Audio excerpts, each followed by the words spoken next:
Today, let's step back in time. We're going to tell a story about a world filled with both incredible music and deep silence, and about a boy who changed everything with sounds he couldn't even hear. I mean, really think about it. A musician who can't hear the very thing they create. It sounds impossible, right? Well, this is the true story of one of the greatest composers who ever lived. So from the moment he was born, his whole world was sound.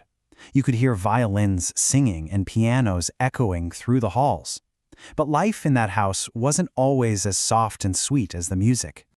You see, for this little boy Ludwig, music wasn't just something you heard with your ears. It was a feeling, something that ran right through him, deep in his soul. Now, his father knew he had a special talent, and well, he was determined to make him famous. So while all the other kids were outside playing, Ludwig's world was just the piano. And he had to be perfect. If he made just one tiny mistake, he had to start all over. And if he messed up again, yep, you guessed it, he had to play it again. His entire childhood was like a song stuck on repeat. Just notes and keys, over and over. But through all those long, hard hours of practice, something really amazing started to happen. Ludwig wasn't just learning to play the notes right. He was truly, deeply falling in love with the music itself. One night, his mom found him crying at the piano, and when she asked him what was wrong, he just whispered, "Because the music is so beautiful." He got it. Even as a little boy, he understood its power. And pretty soon, the rest of the world started to listen too. That special boy from a small town was about to step onto a much, much bigger stage. I mean, get this. By the time he was 7, he was already performing for people. By 12, he was writing his own music. And then, at just 17, he went to Vienna, the biggest, most important city for music in the entire world. And in Vienna, he actually played for the great Mozart. Can you imagine?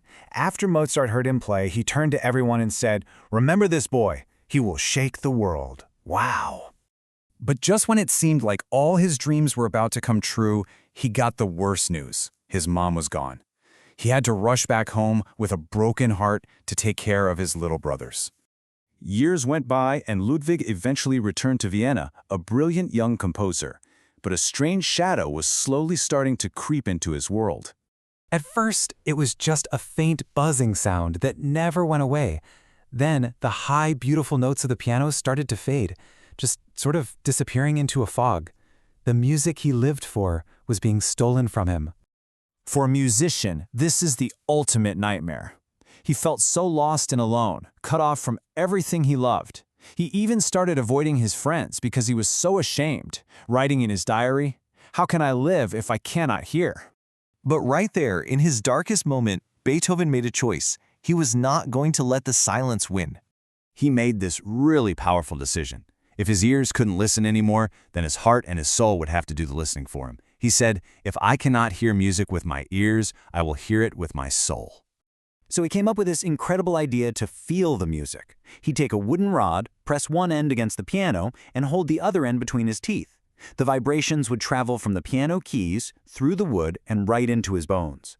He couldn't hear the notes, but he could feel them. He could feel the pulse of the music. And believe it or not, the music he wrote in complete silence was his most powerful ever. He wrote the thunderous Fifth Symphony. You know the one, da-da-da-da-dum. He wrote the beautiful and haunting Moonlight Sonata, and he wrote his glorious Ninth Symphony, an amazing celebration of joy. And all of this leads us to the most famous moment of his entire life, the very first performance of that incredible Ninth Symphony. The concert hall was completely packed. When the very last note faded away, the audience just jumped to their feet. They were cheering, clapping, some were even crying with joy. But Beethoven, who had been conducting, still had his back to them. He was standing in total, absolute silence. So one of the young singers in the choir gently took his arm and turned him around to face the audience. And for the first time he saw it. He saw the roaring applause that he couldn't hear. And in that one moment, he understood something so important. Music was never just about sound. It was about feeling. It doesn't live in the ears. It lives in the heart. Beethoven never, ever let his silence stop him from creating.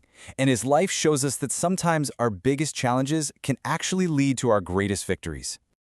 He left the world over 700 pieces of music. Every single one is like a monument to his incredible, unbreakable spirit. You know, his story teaches us a really important lesson.